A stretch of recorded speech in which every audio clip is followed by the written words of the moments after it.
กำลังเคลิ้มเลยนะคะสวยๆหลายเมืองเลยค่ะภาพมุมสูงอย่างนี้ซึ่งในประเทศไทยก็แบบมีมุมสูงหลายๆมุมสวยเหมือนกันนะาสใจนะครับโอ้มุมเหล่านี้นะครับผมคิดว่าท่านผู้ชม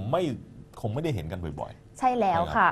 แต่ว่าพรุ่งนี้ค่ะได้เห็นกันต่ออย่างยังแน่นอนมาต่อกันดูนะเพราะว่าโอ้โหโอ้ยยังสวยงามยังมีภาพจากอีกหลายเมืองที่มีความสวยงามน่าสนใจอยู่มากมายเลยทีเดียวนะครับท่านผู้ชมใช่แล้วค่ะแต่ว่าวันนี้นะคะต้องขอบคุณก่อนเลยละกันค่ะสำหรับเว็บไซต์ buzzfeed.com นั่นเองนะคะที่ได้เป็นคุณนก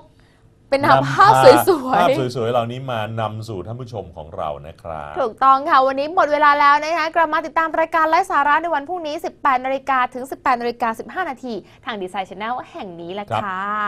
วันนี้หมดเวลาลาไปแล้วนะคะบ๊ายบาย